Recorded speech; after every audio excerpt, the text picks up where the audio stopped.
A Contramano. Es el segundo bloque, como te dije, tenemos la entrevista grabada porque él está viviendo en Francia, nuestro entrevistado, es un gran lujo que nos estamos dando, es Pablo Goldschmidt, es bioquímico egresado de la UBA, virólogo, jubilado del Ministerio de Salud de Francia, hasta psicólogo. Colaboró con la OMS, o sea que te va a hablar de primerísima mano de esa organización, y ha integrado, y aún lo hace, misiones humanitarias. Saca el pochoclo, presta mucha atención que no tiene desperdicio. Escúchalo a Pablo Goldschmidt. ¿Cómo le va, Pablo? Simón lo saluda. Buenas tardes. Bien, gracias.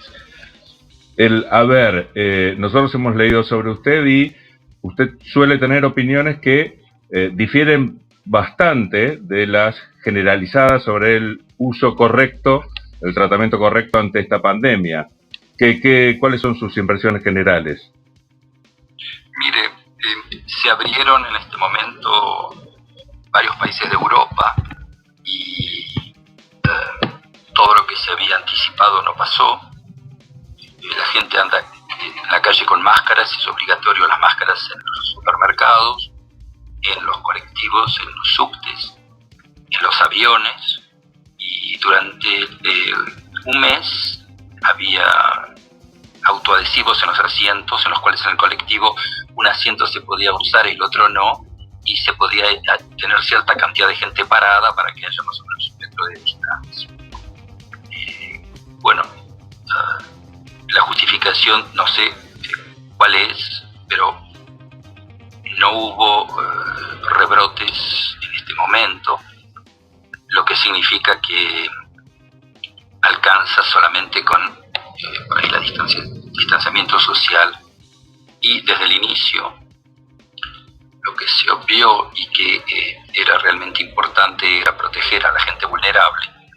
Como siempre hay que protegerla de cualquier infección respiratoria, cosa que no se hizo. Y segundo, proteger al personal médico de las gotitas de saliva que pueden estar contaminadas con cualquier virus respiratorio, que en cantidad importante pueden enfermar a médicos, enfermeras, mucamas o los que manejan ambulancia, y si tienen factores de predisposición, hacerle que la enfermedad sea grave. Ya varias veces expliqué que el virus se pega en células de nuestros tejidos y que todos somos diferentes, y la cantidad de virus que se nos pegan es diferente entre todos los individuos, aunque sean de la misma familia, y la manera que tenemos de reaccionar también. Ahora, cuando la persona tiene un sobrepeso, tiene un índice de masa corporal muy importante, tiene problemas respiratorios, o problemas cardiovasculares, o diabetes mal compensada, o está con quimioterapia o corticoides hace mucho tiempo, esta enfermedad puede ser grave, y puede ser grave entonces en 5% de la gente infectada.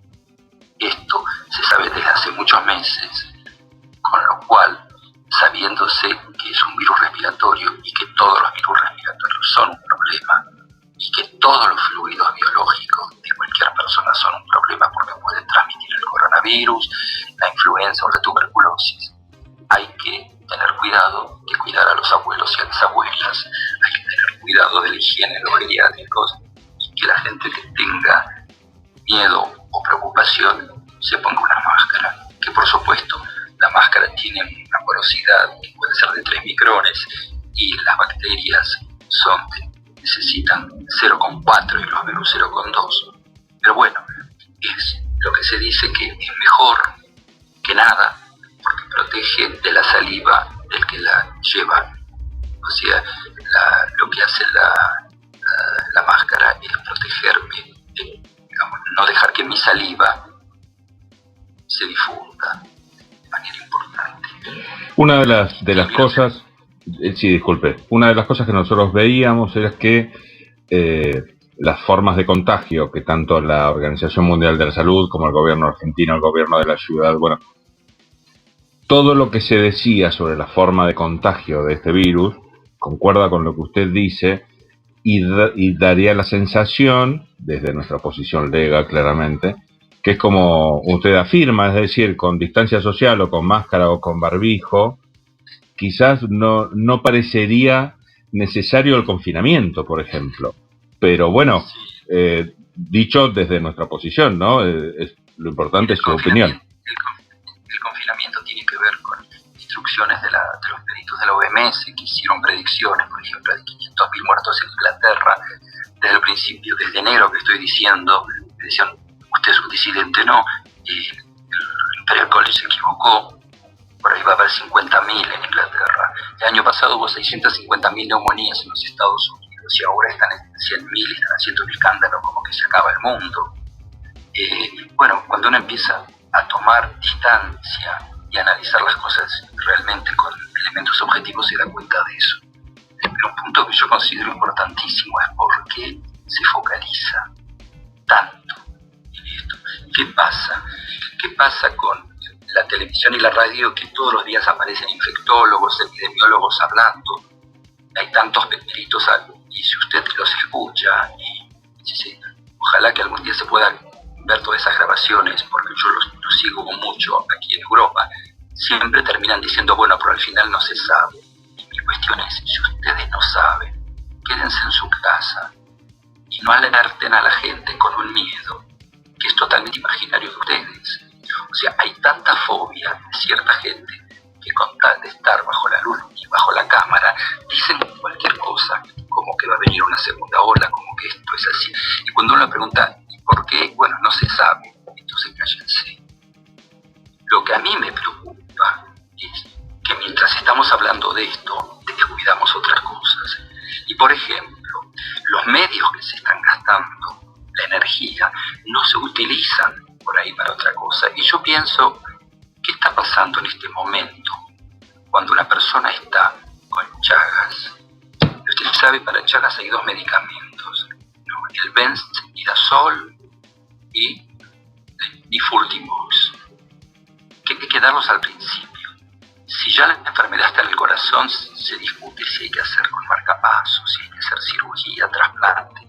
Usted sabe que casi no hay ensayos clínicos y hay mucha más gente que está en este momento necesitando que nos ocupemos de ellos. Y todo el espacio lo ocupa el coronavirus. Lo mismo el cáncer de pecho, lo mismo el cáncer de pulmón, los adenocarcinomas ahora, cuando hay laboratorios equipados en distintas regiones o provincias, uno puede determinar qué tipo de medicamento puede funcionar o no antes de hacer la quimio o la radio, ¿sí?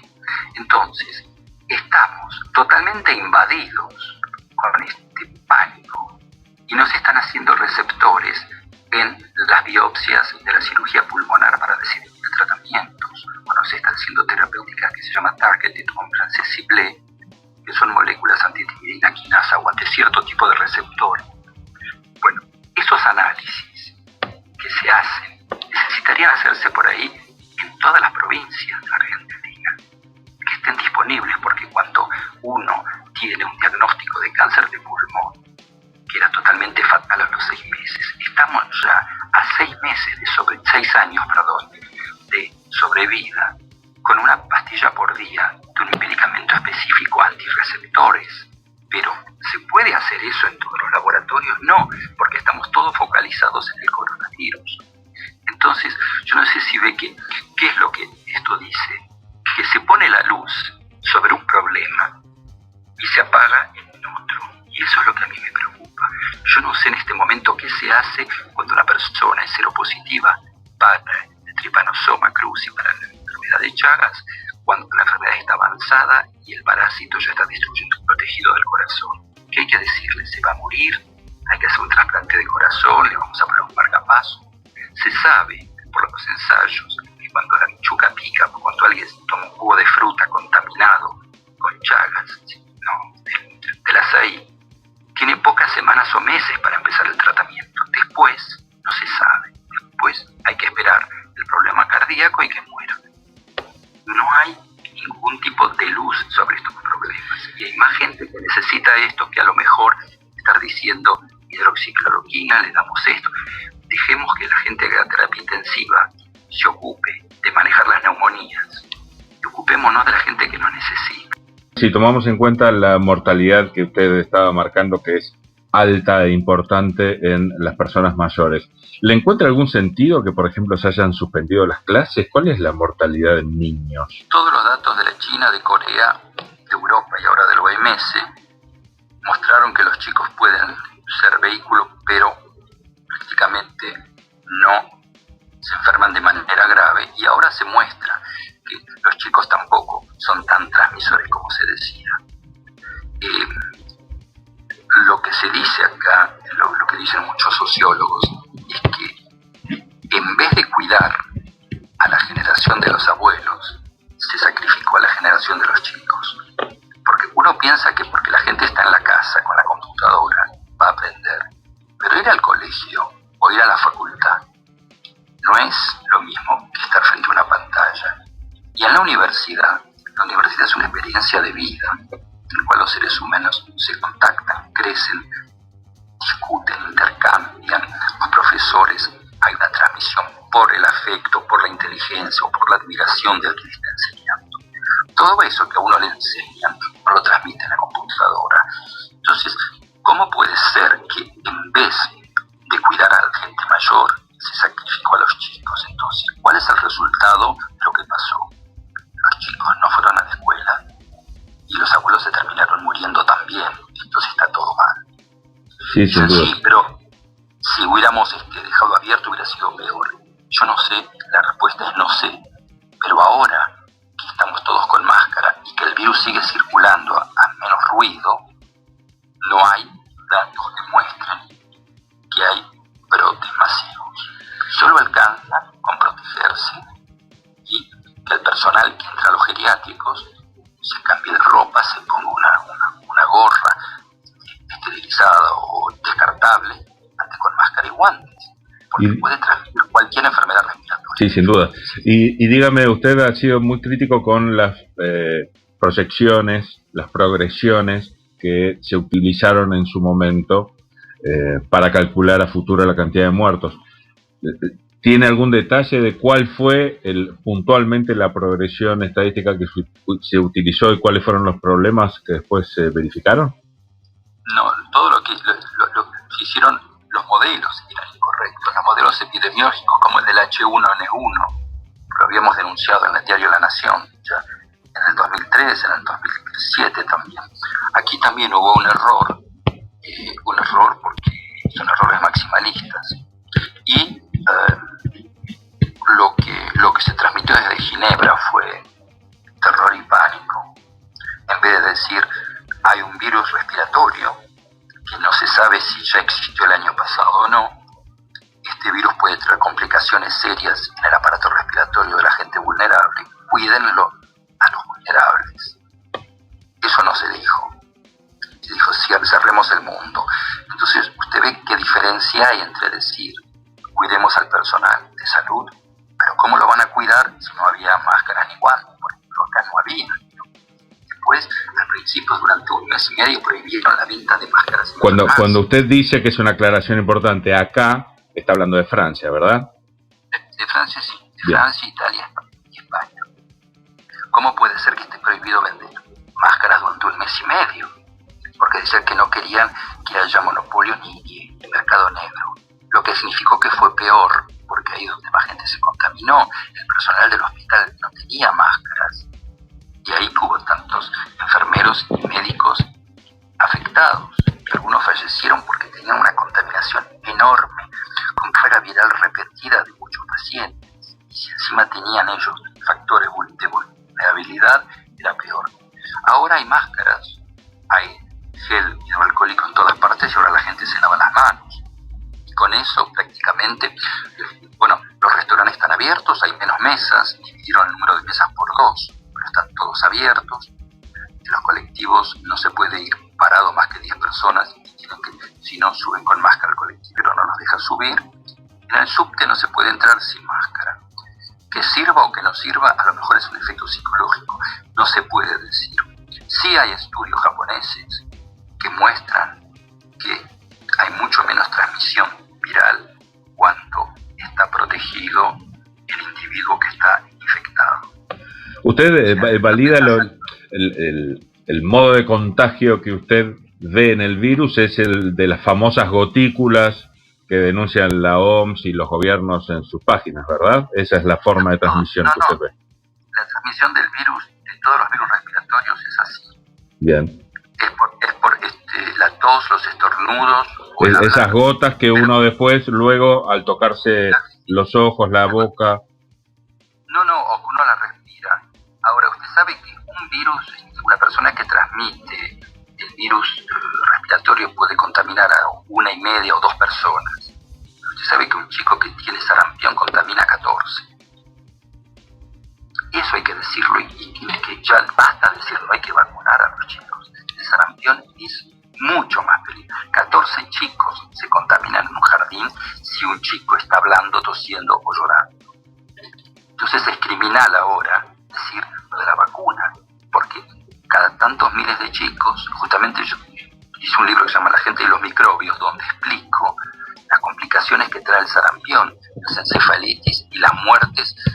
No son muchas, pero cada 100.000 chicos puede haber uno que tenga un problema del cerebro. Entonces, si un chico con sarampión contamina a 14, uno con tuberculosis por ahí puede contaminar a 3 o a 4. Entonces, bueno, si uno piensa que hay transmisión respiratoria de estas enfermedades, bueno, hay que protegerse. Y uno contagia, decía, 1,5. Cada enfermo puede contagiar a 1,5 personas. No entendí, pero discúlpeme, me escuché. Que usted decía, simplemente estaba puntualizando un dato que usted acaba de decir. No, mire, con el coronavirus se decía que primero eran 3, después 2,5, ahora 2. Entonces en Francia se decía hasta que no baje a 1, no se van a abrir los subtes y los colectivos. Pero decir que contamina a 1 es un cálculo teórico, pero depende de la cantidad de test que se puedan hacer. Usted sabe que para poder hacer ese tipo de estudio hay que hacer 700.000 PCR por semana en Francia. ¿Qué es PCR, doctor? Es el test de diagnóstico molecular para detectar el genoma viral. Bien. Tampoco es un test maravilloso porque tiene falsos positivos y negativos, pero eso es otro tema. En Argentina habría que hacer 300.000 test por semana para poder tener ese tipo de criterio del OMS. Todo esto es irreal. Cuando uno está sentado en Ginebra, en una oficina, y hace ecuaciones, o en Londres, y aterroriza a todo el mundo, tiene que entender que detrás de lo que se dice hay realidades. Ustedes digan, ¿cómo en la Argentina se pueden hacer entre 300 y 350.000 test de biología molecular por semana para calcular este R? En Francia hay que hacer 700.000. Y el gobierno dijo que los están haciendo y llegaron a 200.000. Y el país se abrió igual. Doctor, simplemente para que la gente lo comprenda más, ¿el R sería el coeficiente de crecimiento del virus, del contagio? No, es la cantidad. Si yo estoy, por ejemplo, enfermo y vengo a casa, o voy a la casa de amigos, y bueno, y hablo, y estornudo, y toso, y después vemos dentro de 2 semanas cuántos se enfermaron. Entonces, la cantidad es, digamos, un coeficiente de transmisibilidad que para mí tampoco tiene mucho valor ahora. Bien. Sí, entonces, sobre la base de que era 2,5 o 3, China al principio, que después terminó siendo 2, la OMS declaró el pánico absoluto en todo el universo, ¿no? Entonces, lo que yo digo es que las infecciones respiratorias el año que viene pueden volver, siempre en el invierno.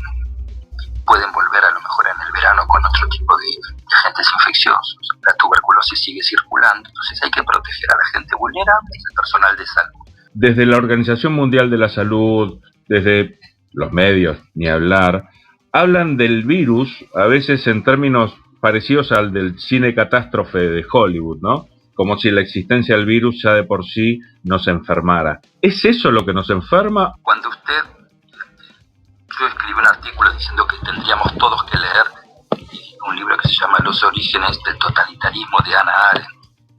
Cuando a uno le dan miedo, deja de tener un razonamiento individual y entra en un razonamiento colectivo. Entonces, dominar a la gente con el miedo hace que la gente pierda el sentido crítico. Eso es el primer punto. Un virus respiratorio puede traer problemas a gente vulnerable. Sí. Puede traer problemas al personal de salud. Sí. Hace falta aterrorizar y que la gente se quede sin trabajo, sin posibilidad de mover. moverse y que entren en un estado de no controlar, por ejemplo, la diabetes, de no controlar las neoplasias, de no hacerse las mamografías como corresponde, los papanicolaos o la coloscopía, o no hacerse los electrocardiogramas porque tienen miedo de ir al médico o al hospital. Entonces, el costo de salud, en tanto a sufrimiento, puede ser más alto, pero no por el virus, por el pánico que provoca el virus. Entonces, llegamos a una situación que desde enero estoy denunciando y diciendo, cuidemos a la gente, tratémoslo correctamente. Pero, si hay pánico, se acaba el razonamiento individual, es un razonamiento colectivo y frente al miedo no hay manera de poder ser crítico. Y es muy difícil. Además, imagínense, para la gente del gobierno es difícil todo, porque si no cierran, son cómplices de muerte. Si cierran, es porque cierran. Entonces, el equilibrio es muy complicado. Y acá en Francia dicen que justamente se le dio demasiado lugar al poder médico y no se le dio palabra al poder ni de los filósofos, ni de los sociólogos, y menos de los políticos, porque el político fue totalmente aterrorizado por los comités de peritos, que daban cifras que al final no fueron, desde el principio no eran, y que les empujaron la mano para hacer decretos en permanencia, y ahora hay 30 años de deuda externa francesa para devolver los préstamos que se tomaron para esta crisis.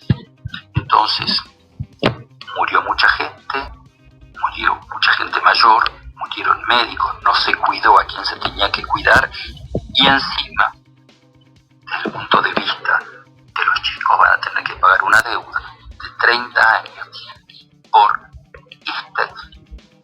esto que ocupó totalmente el pánico médico, científico, epidemiológico, que no dejó al poder político a lo mejor tomar distancia. Y eso es lo que todo el tiempo trato de decir: tomemos distancia, analicemos y veamos la realidad de estas cifras. Totalmente. Y doctor, yo leía una nota que le habían hecho y usted decía que las variaciones en las cifras eran excesivas como para estar bien hechas. O sea, hacía un cálculo de muertos por millón y daba ejemplos que obviamente saltaban de una manera violentísima. Claro.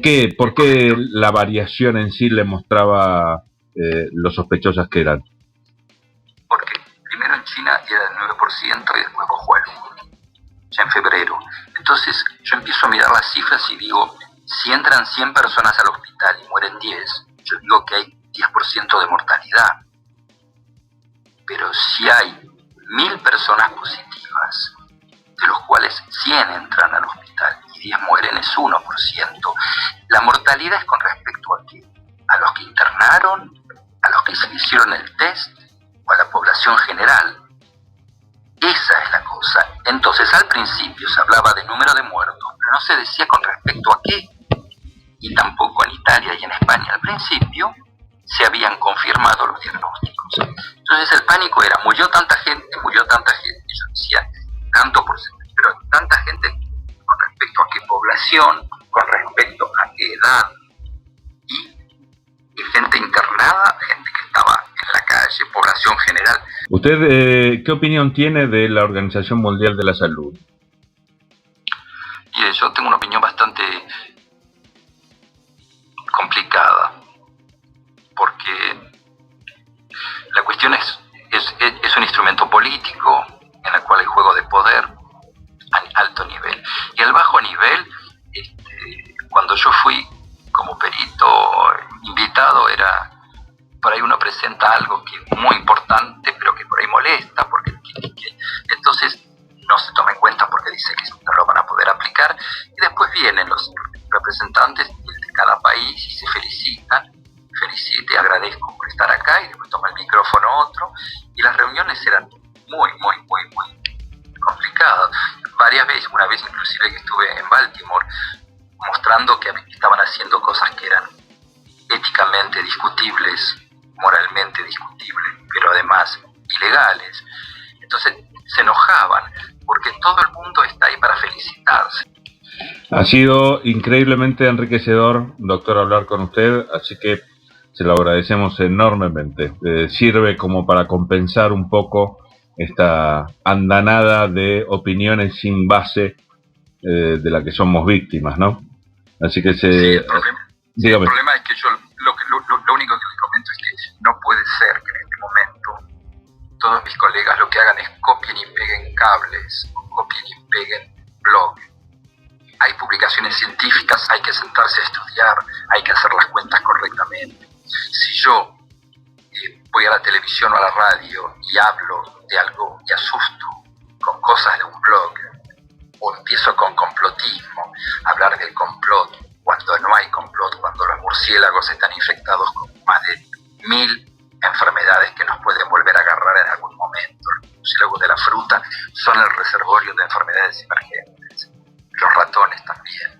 Entonces, cuando todo eso se sabe y empiezan los del complot y la gente lo difunde, cuando hay colegas que lo único que hacen es difundir lo que vieron en internet, yo digo, basta, quédense en la casa, o no hablen o digan cosas para tranquilizar, pero no para volver locos, porque la gente se está enloqueciendo. Si no pensás, alguien lo va a hacer por vos. A contramano. Información y reflexión. ¡Espectacular!